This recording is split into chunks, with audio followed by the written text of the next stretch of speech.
Deep beneath the soil of Turkey lies an entire city carved from stone. This is Derinkuyu, a vast underground metropolis that once sheltered 20,000 people. By the end of this exploration, you will understand how this forgotten world reshapes our view of ancient ingenuity and survival. We will descend through its hidden levels to uncover who built it and why it was finally abandoned. What does it truly mean for a community to hide from the world? The very ground of Cappadocia held a secret, a hidden potential waiting to be unlocked. This entire story is rooted in a single, remarkable substance, a stone so soft you could mark it with your fingernail, yet strong enough to hold up an entire city. That substance is called tuff, and it is the quiet hero of Derinkuyu, formed over millions of years from the ash and debris of colossal volcanic eruptions. This compressed material settled into a landscape that looks almost otherworldly above ground, with its famous fairy chimneys and undulating valleys. But the true magic happened beneath the surface. Tuff is a rock that behaves unlike any other. It is firm enough to maintain its shape, but can be carved with relative ease using simple bronze or even stone tools. This unique property meant that ancient builders weren't fighting against the earth, they were collaborating with it. They could hollow out vast chambers, chisel out smooth walls, and tunnel for hundreds of meters without the constant fear of collapse that would plague efforts in harder, more brittle stone. Think of it like carving into a giant block of very firm, dense foam. You can shape it, create arches and doorways, and it will hold together. This geological gift provided the ultimate blank slate. It allowed for the creation of not just a few hiding holes, but an entire, multi-level ecosystem with rooms for living, spaces for worship, areas for food storage, and even stables for livestock, all interconnected by a labyrinth of passages. The stability of the tuff meant they could carve vertically as well as horizontally, engineering ventilation shafts that reached from the deepest chambers all the way to the surface, bringing fresh air to thousands of people. So before we marvel at the human ingenuity, we must first acknowledge this ancient partnership. The vision for Derinkuyu could only take shape because the land itself offered the perfect medium, a testament to how the greatest human achievements often begin with a deep and careful understanding of the natural world. That hidden potential finally came to light in 1963 in the most ordinary way imaginable. A man in the town above was renovating his home, a simple task of knocking out a wall in his cellar to make more space. But when the plaster and stone gave way, he did not find more earth. He found an opening. A dark, cool draft of ancient air whispered from a void that should not have been there. Cautiously, he widened the hole, his lamplight revealing not just a single hidden room, but the beginning of a passage that led deeper into the darkness. Room led to corridor, corridor led to stairwell, and a staggering truth began to dawn. His house, his entire town, was resting atop a forgotten world. This was not a tomb or a small storage cellar. It was the uppermost level of a vast, engineered labyrinth. For centuries, the knowledge of Derinkuyu's full scale had faded into local legend, stories told by grandparents that seemed more like fables than history. The ground beneath their feet was not solid. It was honeycombed with the remnants of another time, a secret so well kept that even those living directly above it had no idea of its true magnitude. That single hammer strike sparked an archaeological investigation that would unfold for years, each season of digging and mapping revealing another level, another network of chambers, pushing the estimated capacity from hundreds to thousands, and finally to a staggering 20,000 souls. It is a powerful reminder that the past is not always buried deep. Sometimes it is simply waiting, hidden behind a thin wall, for a moment of everyday curiosity to pull it back into the light. The true genius of Derinkuyu reveals itself in its blueprint, a masterclass in subterranean urban planning. This was not a collection of random tunnels, but a vertical city descending nearly 85 meters into the earth, a depth equivalent to a modern 20-story building sunk into the ground. Each of its estimated 18 levels was assigned a specific function, creating a self-contained world designed for long-term survival.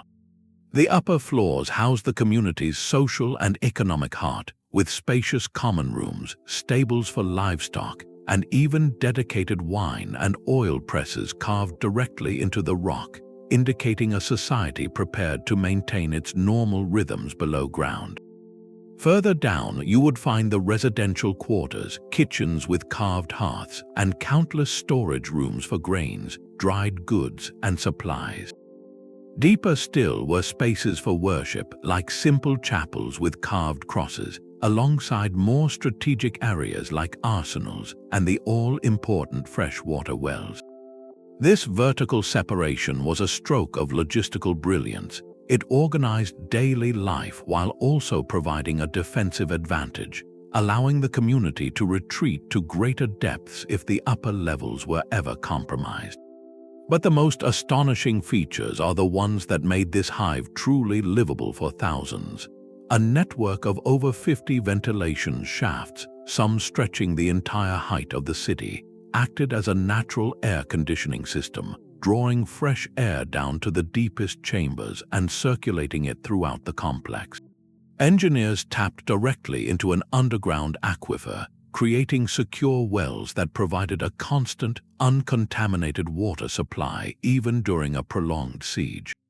And for security, the architects designed a series of massive, circular stone doors, each weighing up to 500 kilograms. These could be rolled across key passageways from the inside, sealing off entire sections of the city like a series of bulkheads in a ship. Every corridor, every stairwell, every air shaft was a calculated decision. This meticulous coordination of space, resources, and security transforms our understanding of ancient communal engineering, proving that the drive to build a safe and functional society could flourish just as powerfully in the silent dark as it did under the open sky. But with such a perfectly planned city comes an even deeper mystery. Who were the minds that first conceived it? The identity of Derinkuyu's original builders is a puzzle that sends us spiraling back through time. For many years, the most accepted story was a clear and compelling one, that early Christians, facing periods of intense hardship under Roman rule, carved out this refuge to practice their faith in secret. This narrative fits perfectly with the chapels and crosses found within the lower levels, and it gives the city a powerful, human story of resilience. Yet, as archaeologists looked closer, that clear story began to blur. They examined the very fabric of the stone itself, the tool marks left by chisels, the shapes of certain doorways and support structures. Some of these features seemed to whisper of a much older hand at work. Could the first strokes of the chisel have been made centuries, even a millennium, before the first Christians ever sought shelter there?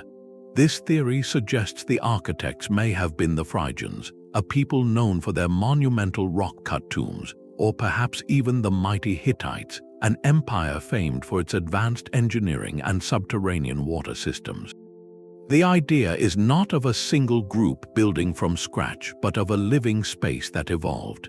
Imagine a great tree that serves as a home, first hollowed out by one creature, then expanded and adapted by generations of others who follow. Derinkuyu may have begun as a smaller, simpler refuge, perhaps a secure storage complex or a ceremonial site for an ancient culture, its sturdy bones already in place. Then, centuries later, a new community in need, the early Christians, discovered this hidden foundation. They recognized its incredible potential and became its most famous tenants, expanding the tunnels, adding their own chapels, and turning it into the vast survival city we know today. This layered history is hinted at in fragments of pottery that do not match known Christian styles, and in architectural echoes found in much older sites across the region. Yet, a single, definitive piece of evidence, like an inscription naming the founder, remains elusive. So the city guards its oldest secret, allowing us to see not just a snapshot of one era, but a profound legacy of human adaptation, where one generation's innovation becomes another generation's salvation. The true test of this city was not its construction, but its daily life. For the 20,000 souls who called it home during a crisis, Derinkuyu was a world of perpetual twilight, a society functioning entirely by lamplight and shared resolve. To live here for months or years required a rhythm as carefully engineered as the ventilation shafts. Communal kitchens were the beating heart of each level, where the shared labor of grinding grain and preparing meals became a vital anchor of normalcy and a crucial system for fair rationing. The smell of baking bread and simmering stews in these central spaces would have been a powerful comfort, a sensory reminder of community in the deep silence. Nearby, the low sounds and familiar scents of livestock in their designated stables offered more than just future food. They were a living connection to the world above, a promise of eventual return. In this sunless existence, spiritual life provided another essential pillar. The simple, carved chapels were not just places of prayer, but sanctuaries for collective hope, where rituals and ceremonies reinforced a shared identity and purpose far greater than the immediate fear. The psychological weight of such confinement is hard to overstate. Historians studying other prolonged sieges note that survival depended on more than just stored grain and fresh water. It relied on the invisible architecture of routine. Strict schedules for chores, designated times for communal gatherings, and the preservation of social roles all fought against the disorientation and despair that darkness could bring. Children would have had lessons or tasks, artisans might have repaired tools, and guards maintained their watches, all upholding a structure that said life continues, even here. This transforms our view of Derinkuyu from a passive hole in the ground into a profound act of societal will. It was a decision to not merely hide, but to preserve an entire way of life intact, waiting for the day they could roll back the great stone doors and walk back into the sunlight together. But why would a society invest such monumental effort into the earth? Defense is the immediate answer, yet it may not be the only one. The sheer scale and sophistication of Derinkuyu suggest its purpose was as layered as its levels. Some scholars propose it functioned as a specialized economic hub, a secure, climate-controlled facility for activities vital to the community. The presence of large wine presses and vast storage chambers points to more than just stockpiling for a siege. It hints at the organized production and preservation of valuable trade goods, kept safe from the volatility of the surface world. In a region crisscrossed by trade routes and occasional conflict, an underground warehouse of olive oil, grain, or textiles would have been a tremendous strategic asset, a vault protecting the community's wealth. Beyond commerce, the city's deeper, quieter chambers may have held a sacred purpose. Anthropologists often note that in many ancient cultures, descending into the earth was not just a practical act, but a spiritual one, a symbolic return to the womb of the world or a journey to commune with ancestral forces. The simple chapels carved into Derinkuyu's lower levels could represent just the final chapter of a much older tradition. It is possible that long before it was a refuge for bodies, it was a sanctuary for spirits, a place for rituals, initiations, or communication with the divine, its natural silence and separation making it perfect for contemplation. There is also a beautifully practical theory that Derinkuyu served as a form of grand seasonal climate control. The region's surface can swing from scorching, dry summers to bitterly cold winters. The underground city, with its stable temperature hovering around a cool, consistent 13 degrees Celsius year-round, would have been an ideal haven. A community might have moved portions of its population, its elders, its children, or its delicate workshops below for months at a time, not out of fear but for comfort and productivity. This transforms the city from a passive bunker into an active tool for enhancing quality of life. Viewing Derinkuyu through these alternate lenses challenges the simplistic narrative of a people hiding in terror. Instead, we see a dynamic, multi-purpose complex deeply integrated into the rhythm of ancient life. It could have been all these things at once: a sacred temple, a secure warehouse, a seasonal residence, and when necessity demanded, an impenetrable fortress.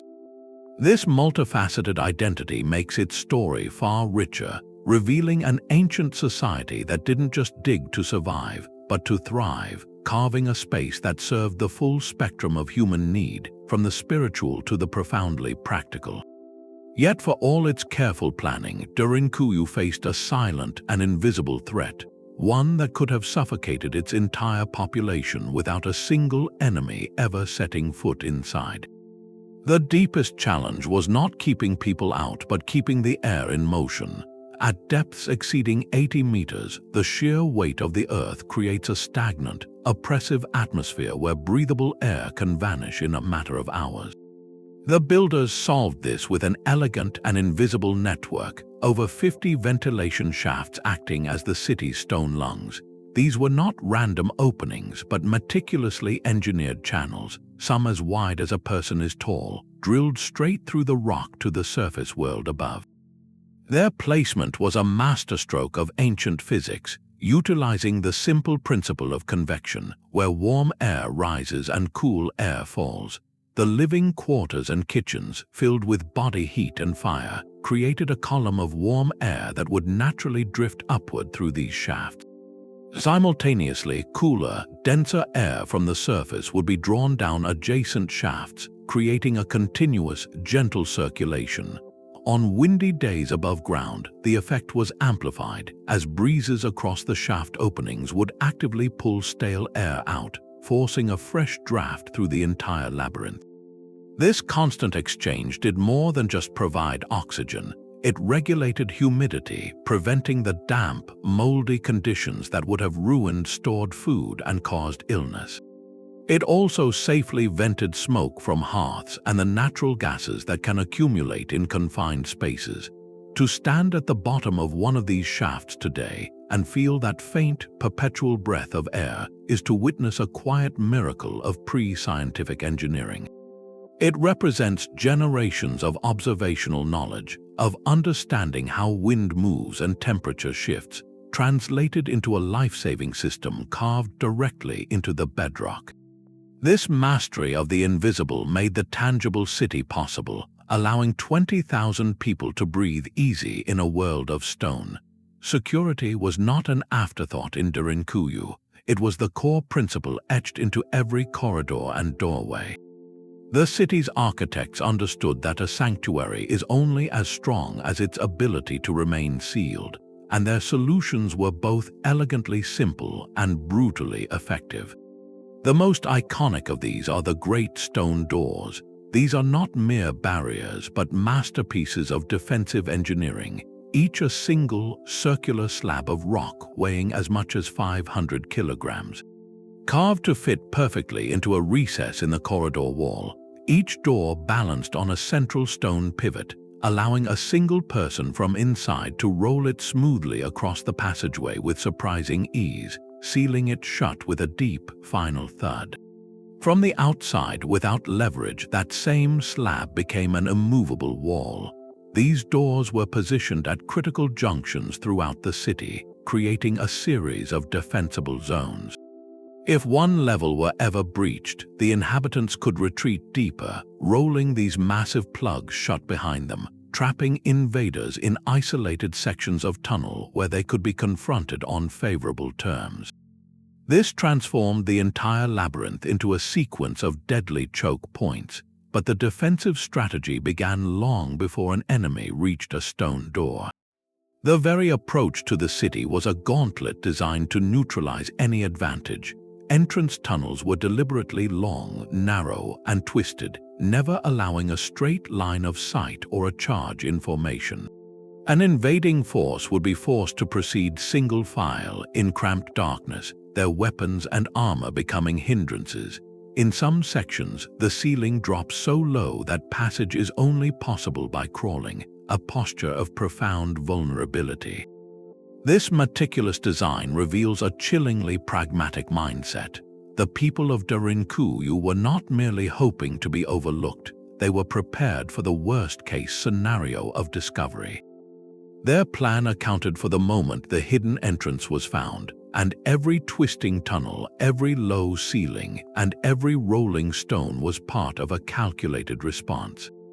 This was defense in depth, a layered system that turned the city's greatest constraint, its confined space, into its ultimate weapon.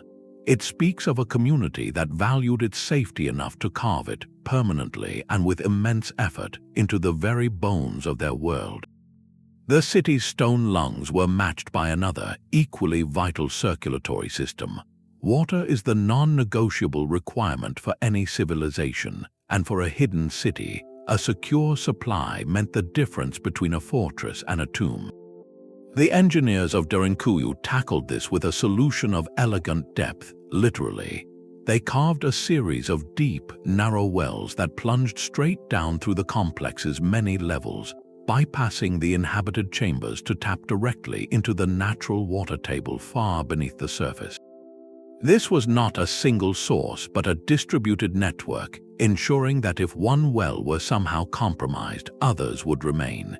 These were not mere holes in the ground, they were feats of precision engineering, their shafts perfectly vertical to maintain structural integrity as they cut through dozens of meters of solid rock.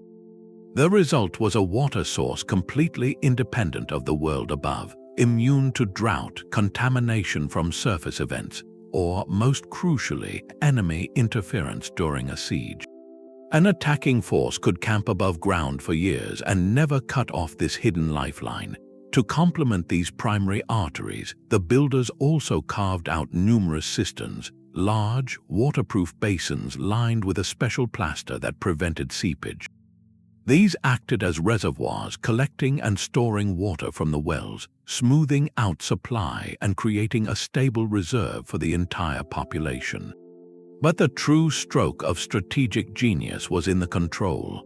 The entire water management system was designed to be operated solely from within the secured depths. The wellheads and cistern access points were located in protected interior chambers, far from any potential surface entrance. This meant that even if an enemy discovered the city's location, they had no way to access the water source to poison it or block it. The community held sole command over its own survival. Hydrologists studying the site have noted the sophistication of this setup, which provided not just drinking water, but enough surplus for essential daily activities, from cooking and sanitation to the communal wine presses we find evidence of. This self-sufficient hydraulic network was the quiet, constant pulse of Derinkuyu. It transformed the underground complex from a temporary shelter into a truly autonomous world, a place where life could be sustained indefinitely, with the deep, dark earth itself providing the most precious resource of all. Yet Derinkuyu's deepest secret may be that it was never truly alone.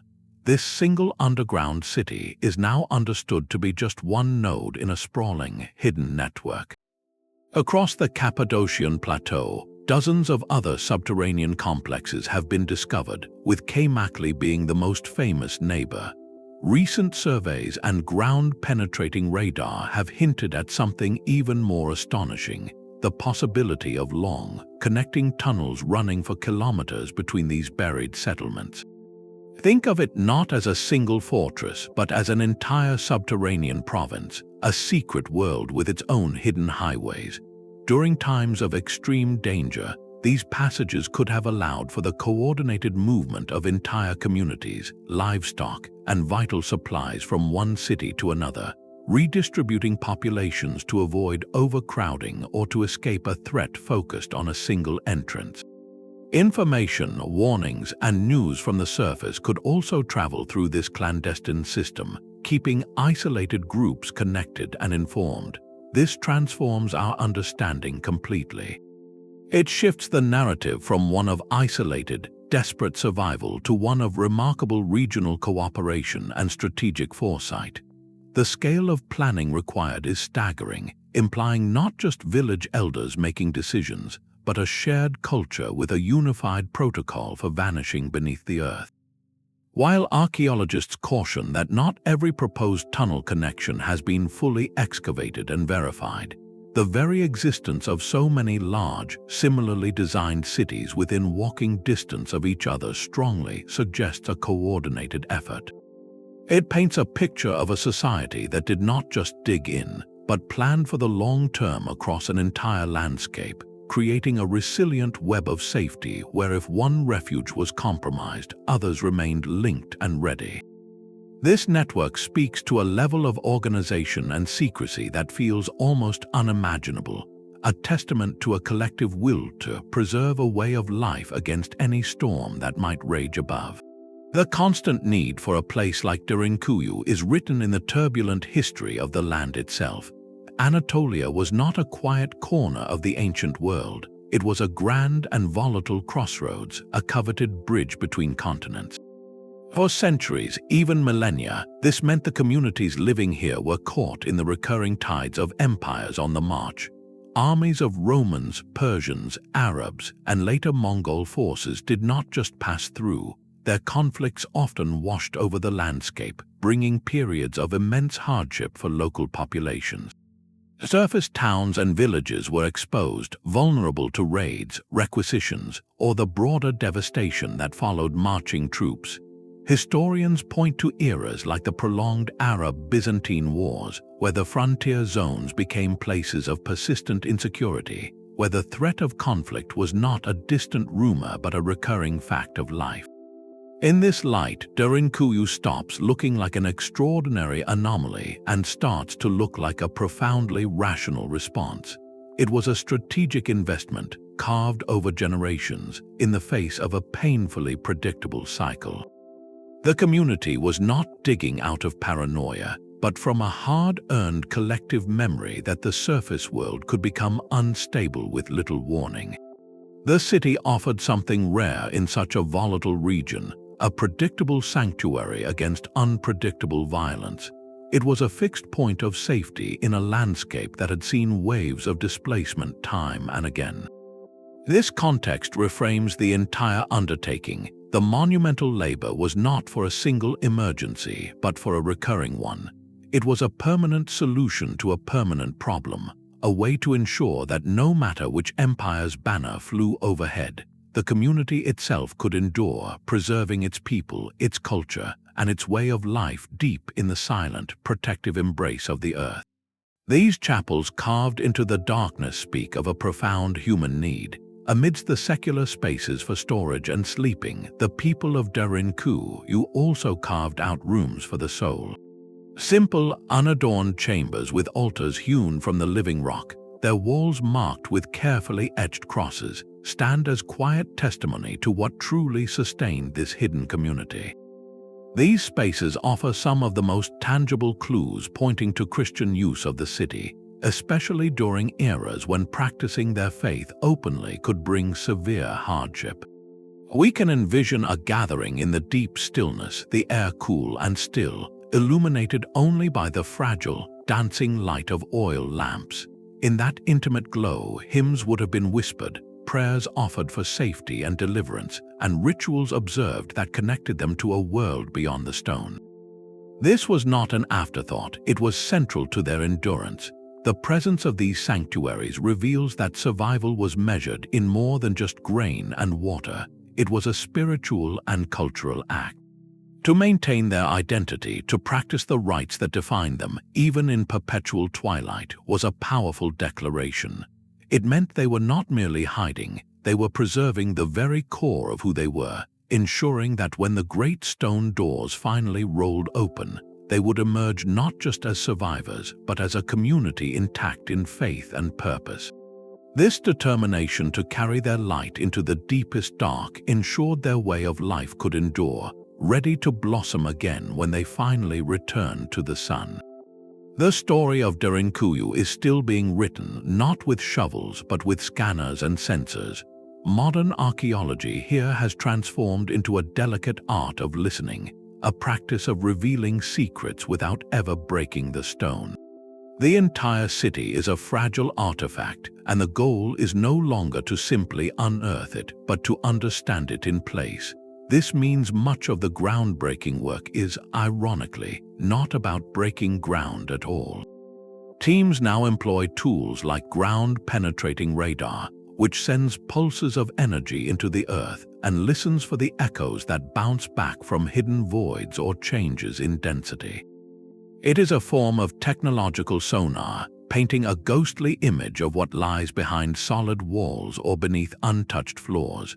With each careful survey, they hope to finally map the full, true extent of this labyrinth, searching for those rumored connecting tunnels to other cities or entirely new levels still waiting in the dark. Every new scan is a moment of potential discovery, a chance that the next reading will reveal the outline of a forgotten chapel, a sealed storage room, or a passage that twists off into the unknown, slowly adding another piece to a puzzle that is over 1,000 years old. This non-invasive approach is a profound shift in philosophy. It respects the integrity of the site, acknowledging that sometimes the most important thing is to leave things as they are, to study the silence and the space without disturbance. The process itself becomes a kind of mystery, a gradual, patient conversation with the past. Researchers might spend months analyzing laser scans of a single corridor, measuring tool marks to understand the techniques of different eras, or studying airflow patterns to reverse engineer the ventilation system's brilliance.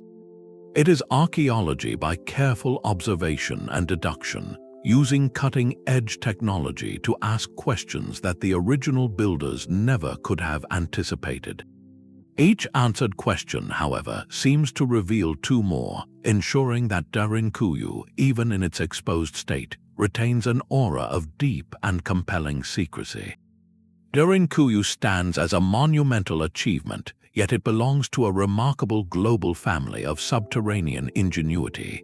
Look to the rose-red cliffs of Petra in Jordan, where the Nabateans carved an entire city, not downward, but into the sheer face of mountains, creating temples and tombs that blend seamlessly with the natural rock.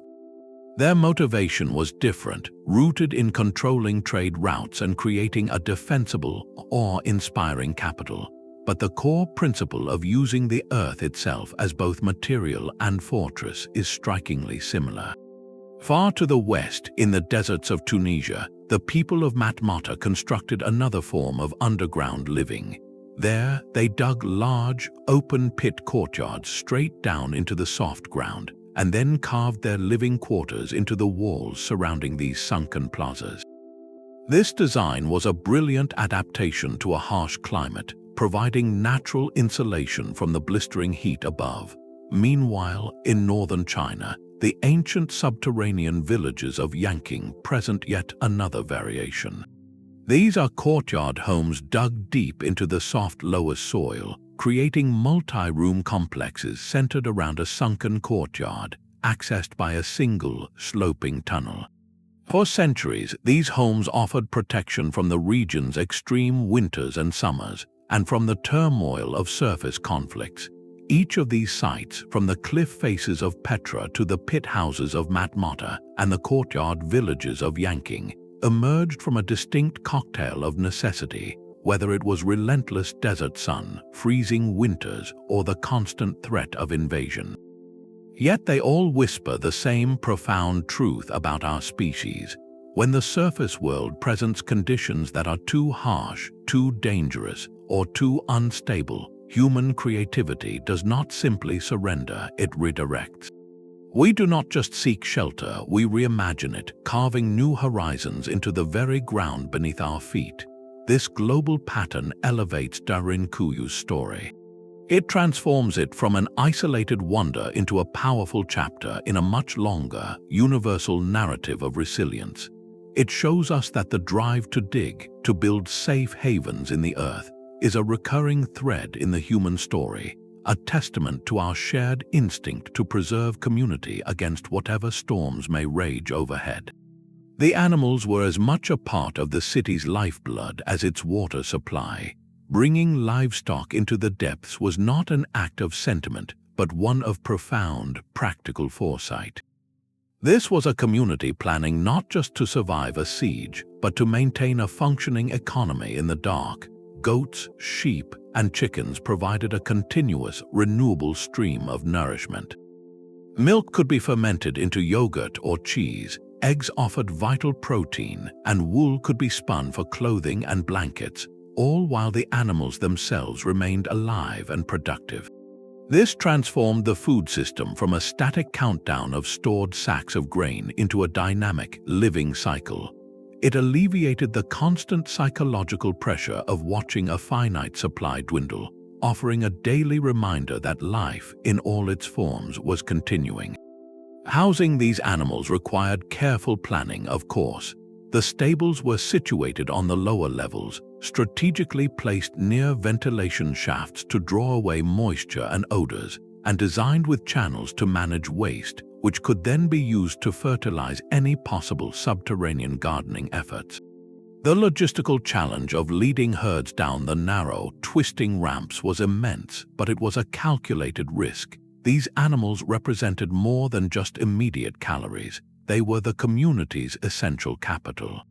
When the time finally came to emerge, they would be the foundation for rebuilding a herd, replanting fields, and restarting a pastoral life on the surface. Their presence underground speaks to a long-term vision that extended far beyond the crisis at hand, a commitment to preserving not just human lives, but the entire agricultural system that defined their world. In the flickering lamplight of those carved stables, we see the quiet determination to keep the rhythms of a normal world turning, even in the most extraordinary of circumstances. But the city's ultimate test would not come from any invading army.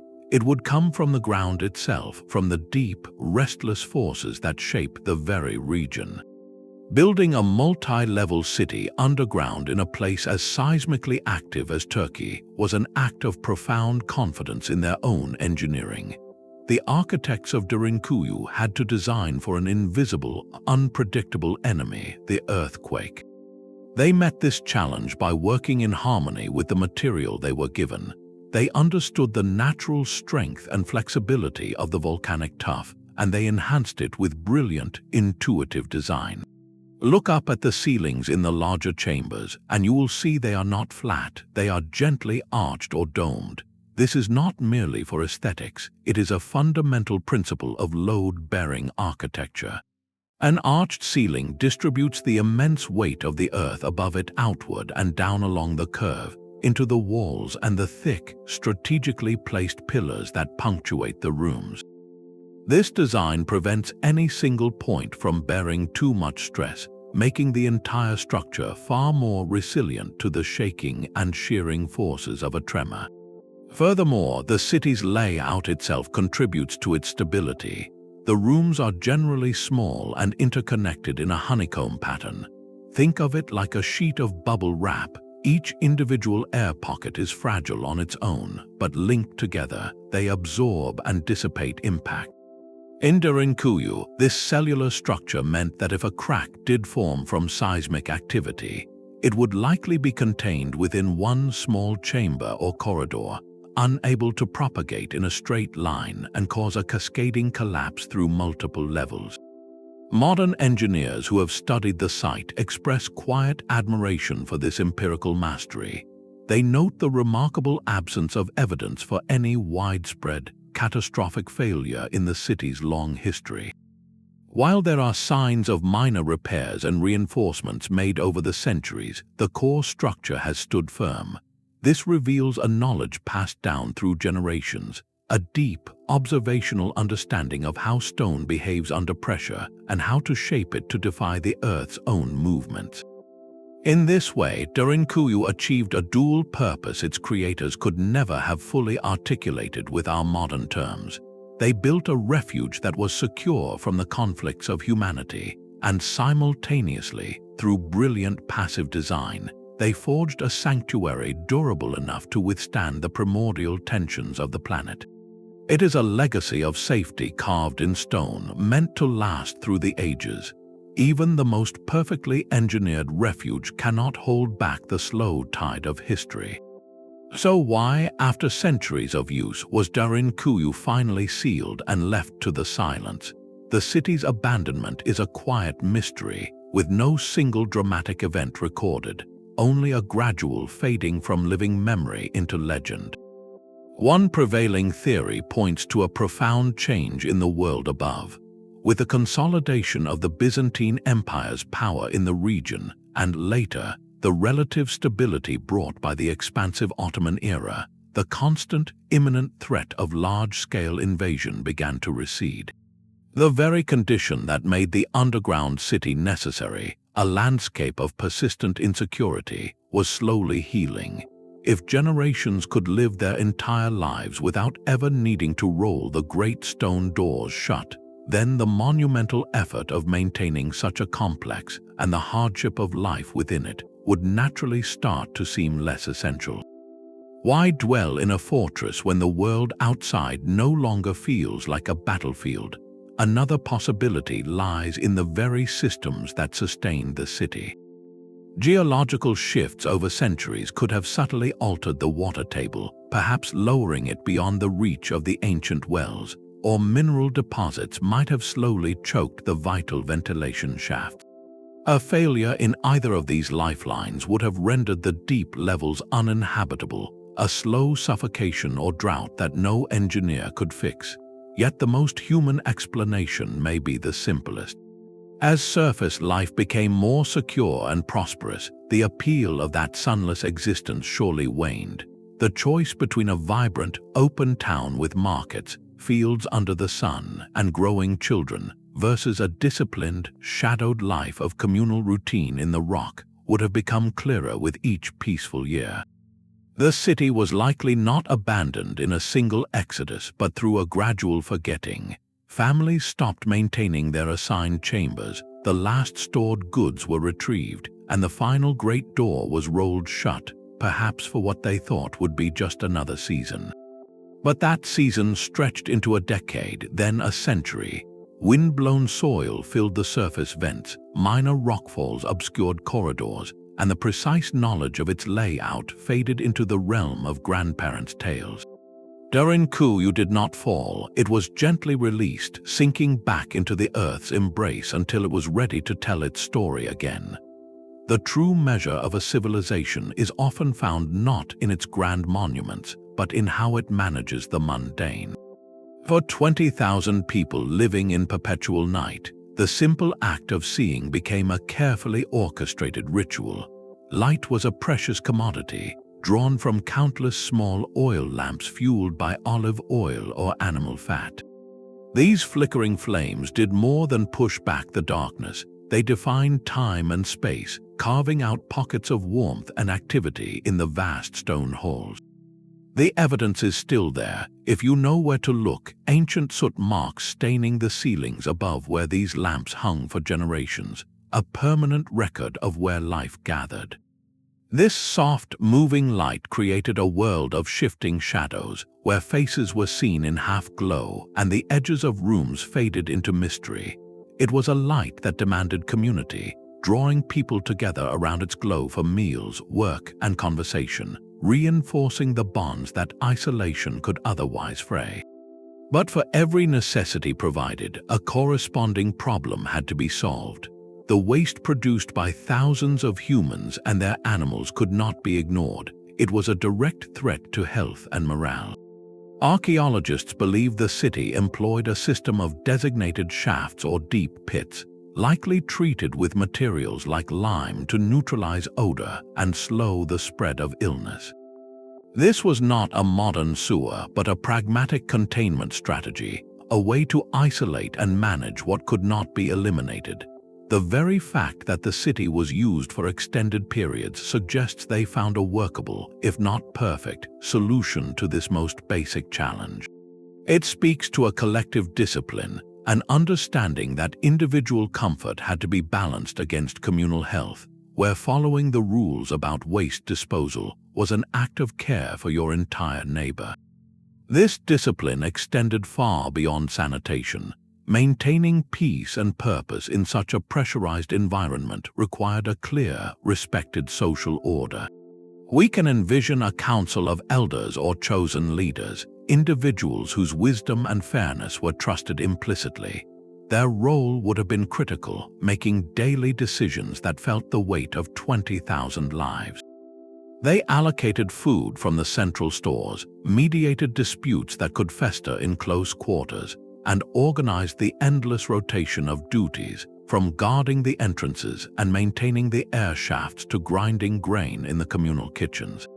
This invisible framework of rules and roles was the true architecture holding the city together. It transformed a potential scene of chaos and scarcity into a functional, albeit strained, society.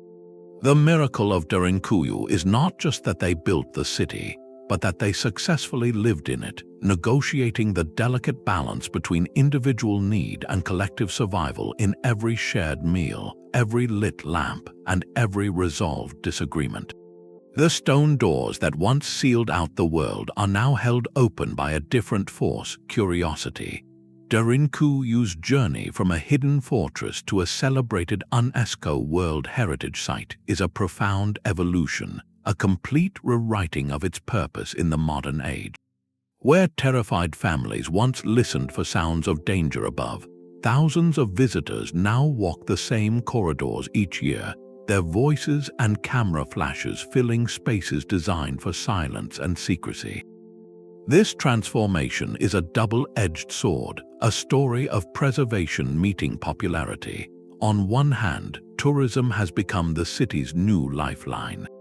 The revenue generated funds ongoing conservation efforts, employs local guides who are custodians of its history, and broadcasts its incredible story to a global audience, ensuring it is remembered not as a local legend, but as a landmark of human ingenuity. This attention provides the resources and the imperative to protect the site, to study it further, and to share its lessons. Yet this new life brings its own set of delicate challenges. The very presence of so many people alters the environment that has preserved the city for centuries. The moisture from human breath, the subtle vibrations from constant foot traffic, even the dust stirred up by visitors, all contribute to a slow, cumulative wear on the ancient stone.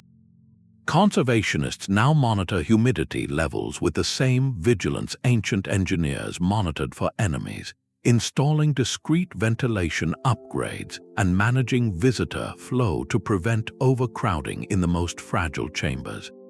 The experience itself is necessarily sanitized and safe, with lit pathways, handrails, and informational signs, creating a version of history that is accessible but distant from the raw, urgent reality of living in perpetual siege.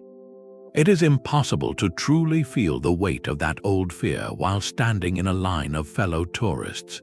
This evolution prompts a deeper reflection on what we seek from such places. We come not to hide but to marvel. The city's legacy has been reframed from a symbol of desperate survival into a universal lesson on resilience and communal planning. It serves as a powerful educational tool, a tangible classroom where concepts of ancient engineering, geology, and sociology come alive. Yet, in this repurposing, a certain intimacy is inevitably lost. The modern role of Derinkuyu is a far cry from its original, urgent function, and that gap is itself a fascinating part of its history. It shows how a place forged in fear can, with time and changed circumstances, become a source of inspiration and connection, its stone walls now holding not a frightened community, but the shared wonder of all humanity. Long before the hammer struck that cellar wall, Derinkuyu breathed in the stories told by firelight. For generations, the people living above this hidden world spoke not of archaeology, but of mystery. Their folklore wove tales of vast, empty cities lying in wait beneath the fields, places inhabited not by humans, but by jinn, the powerful spirits of Islamic and local tradition. Other stories spoke of secret tunnels used by saints to escape persecution, or of mythical heroes who descended into the earth on great quests. These narratives were not factual records, but they were far from meaningless. They served as a powerful cultural memory, a way for the community to make sense of the odd drafts that rose from certain spots in the earth, or the strange, hollow echoes heard during quiet moments. The legends encoded a symbolic truth that everyone understood, that below them lay a realm of profound secrecy and potential safety, a place entirely separate from the ordinary world. This oral tradition kept the knowledge of something extraordinary alive, transforming a physical space into a fixture of the collective imagination. The stories acted as a vital placeholder, a narrative vessel that carried the essence of Derinkuyu through centuries when its stone doors were sealed and its true purpose forgotten. They remind us that history is preserved not only in stone and artifact, but in the very language and myths of a people, waiting patiently for the day when discovery would give the old tales a new, astonishing form. The thick stone walls provided a comfort as steady as their security, while the surface world of Cappadocia endured scorching summers that could parch the land and winters that brought a biting cold. The interior of Derinkuyu existed in a state of perpetual, gentle moderation. This was not an accident, but a fundamental benefit of building within the earth itself. The enormous volume of rock surrounding the city acts as a phenomenal thermal mass, absorbing and releasing heat with incredible slowness. It creates a powerful buffer against the outside world. On a day when the sun bakes the plateau at 35 degrees Celsius, the air inside the city might hover around a refreshing 13. Conversely, during a freezing winter night, that same geothermal warmth retained deep in the earth keeps the chambers significantly milder than the icy surface. This passive system required no fuel, no moving parts, and no maintenance beyond the initial labor of carving. It was a form of ancient, sustainable architecture that leveraged the planet's own stable core temperature to craft a livable microclimate. This environmental advantage transforms our understanding of the city's purpose. It means that moving underground was not solely an act of desperate retreat, but could also be a reasoned choice for enhanced physical comfort. For the very young, the elderly, or those recovering from illness, this stable environment would have been a sanctuary of its own. It suggests that communities might have used the complex seasonally, descending during the harshest weeks of summer heat or winter cold to conserve energy and resources. The stone did more than hide people, it cared for them, offering a consistent, quiet comfort that made the extraordinary discipline of subterranean life not just safe, but physically sustainable for months or even years. This natural insulation underscores a brilliant pragmatism, showing that the builders sought not just to survive a crisis, but to do so with a measure of dignity and ease, making the dark not just endurable but genuinely habitable. The deepest mystery of Derinkuyu is one of scale. Even after decades of exploration, we must confront a humbling possibility that we have only mapped a fraction of the true city. Official estimates of its 18 levels and capacity for 20,000 people are based solely on the chambers and corridors that are accessible and safe to enter. Yet the stone holds its secrets close. Archaeologists point to tantalizing clues that suggest the full story remains buried. There are tunnels that end in deliberate, ancient blockages, walls that sound hollow when tapped, and ventilation shafts that seem to descend into pure darkness below the lowest known floor. Ground-penetrating radar surveys often reveal voids and anomalies that do not correspond to any known room on the current maps, ghostly outlines of spaces that have been isolated for centuries. These could be collapsed sections from a long-forgotten earthquake, chambers that were sealed off for a sacred purpose, or even the beginnings of passages leading to other, undiscovered levels. This lingering uncertainty is what keeps the scientific story alive. every new scan, every careful excavation in a previously ignored corner carries the potential to rewrite what we think we know.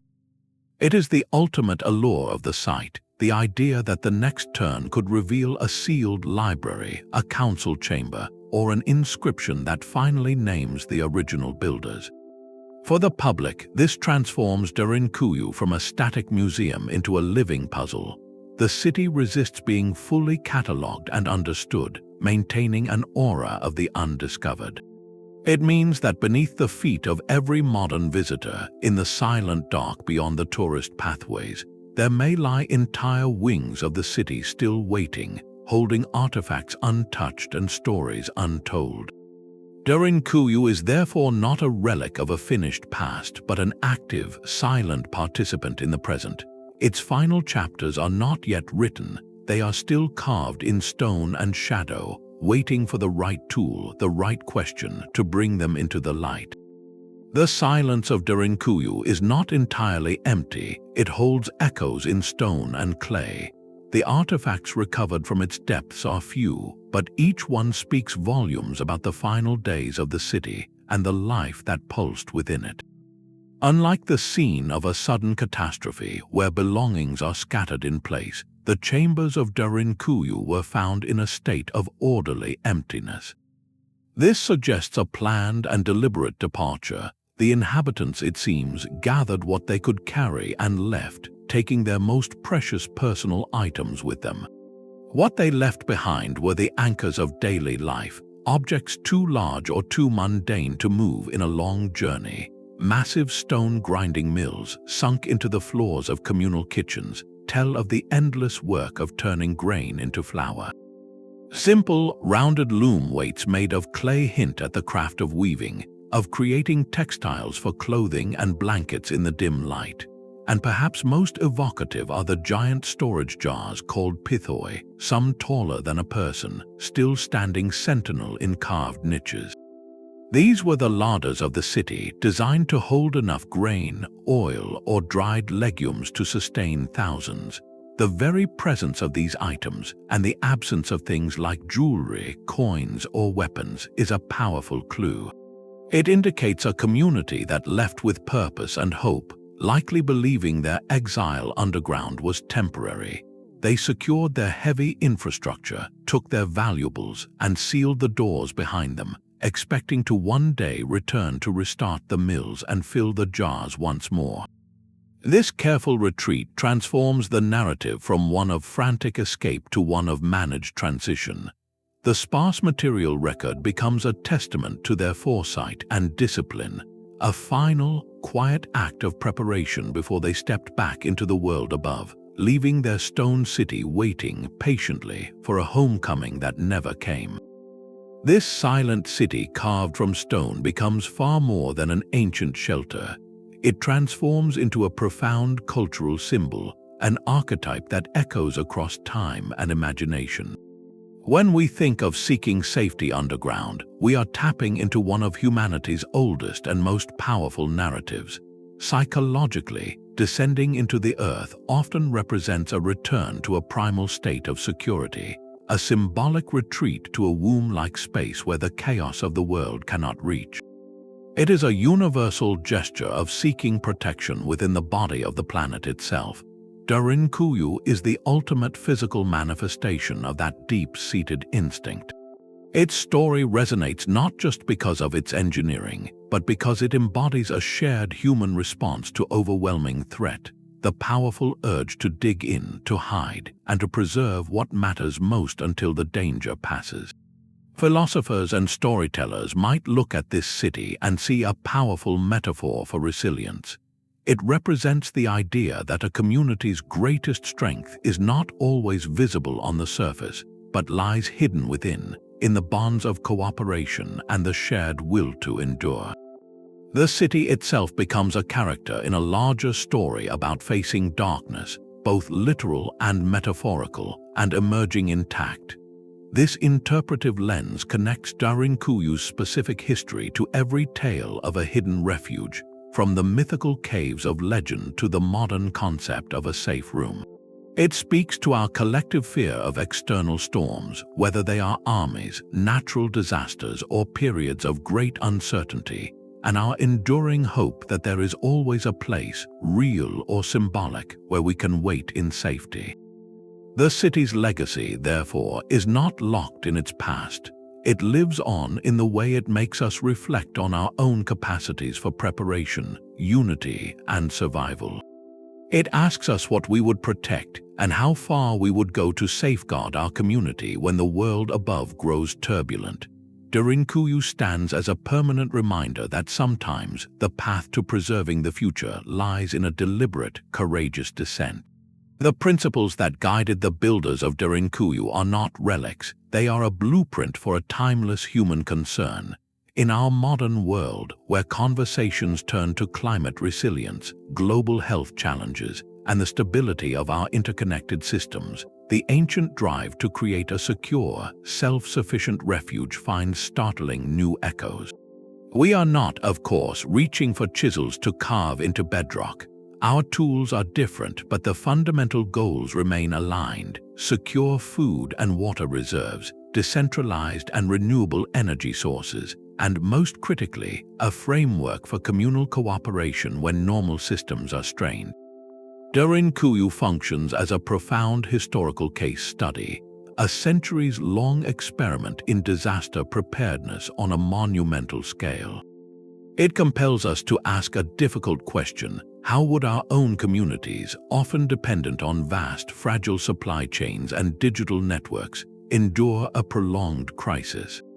The city's silent halls challenge the modern notion of security as something provided from afar, reminding us that true resilience is built locally through shared understanding and tangible preparation. This is not a call for fear, but for thoughtful reflection. The investments we make today in robust local infrastructure, in social bonds that cross neighborhood lines, and in plans that prioritize collective well-being, are the modern equivalent of carving those ventilation shafts and rolling stone doors. They are investments in a shared future, ensuring that should a storm come, whether literal or metaphorical, the community possesses not just the supplies, but the cohesion to see it through. In this way, Derinkuyu becomes more than a wonder of the past. It becomes a mirror, reflecting urgent and enduring questions about our own responsibility to the generations that will follow us. The air that once meant survival now poses a subtle, modern threat. Every visitor who descends into Derinkuyu brings with them a tiny cloud of moisture with each exhale, and over thousands of breaths each day, this collective humidity begins to soften the ancient stone walls. It creates an environment where delicate salt crystals can form just beneath the surface, slowly pushing the rock apart in a process called spalling, and where patches of fungal growth can take hold in the lamplight. This is the central paradox of preservation. The very act of sharing this wonder with the world introduces the elements that could, over time, erode it. Beyond the human presence, the stone itself suffers from a kind of deep fatigue. Centuries of bearing its own immense weight, coupled with the faint but constant vibration from foot traffic on the surface above, create microscopic stresses. Conservationists now monitor these forces with laser scanners and sensitive tilt meters, watching for any shift in the great stone doors or the arch of a ceiling that might signal a need for support. Their work is a practice of profound restraint, intervening only where absolutely necessary with lightweight, reversible materials like stainless steel pins or discrete resin injections that stabilize without altering the ancient fabric. The most critical tool, however, is often a simple turnstile or a timed ticket. By carefully managing the number of people who enter each hour and directing the flow along specific routes, teams can give the stone time to breathe and recover, reducing the cumulative impact. This modern guardianship is a complex, international endeavor, drawing on geologists to understand the rock's composition, microbiologists to combat fungal spores, and engineers to model airflow. It transforms Derinkuyu from a static monument into a dynamic, living laboratory, where every solution must respect the original builder's work while employing 21st century science. The goal is not to freeze the city in time, but to carefully steward its slow decay, ensuring that this story carved in stone can be heard by generations still to come, a legacy passed forward not in fear but in wonder. Derinkuyu is ultimately a story written in stone about the human spirit. Our journey through its depths has revealed far more than an ancient hiding place. It has uncovered a profound testament to ingenuity, foresight, and an unyielding collective will. From the soft volcanic tuff that made it possible to the brilliant, invisible systems of air and water that sustained it, this city redefines our understanding of ancient capabilities. It challenges us to see past simple survival and recognize a society that planned with breathtaking depth, both literally and metaphorically. The mysteries of its origins, the logistics of its daily rhythms, and the sheer scale of its hidden network all point to a culture that valued preservation above all else, choosing to invest generations of labor into a sanctuary they hoped never to fully use. This underground metropolis stands as a powerful, enduring symbol. It reminds us that resilience is not a solitary act, but a communal architecture built from shared purpose, disciplined cooperation, and a deep commitment to safeguarding a way of life for the future. As we return to the surface light, carrying the awe of this hidden world, we are left with a resonant question for our own time.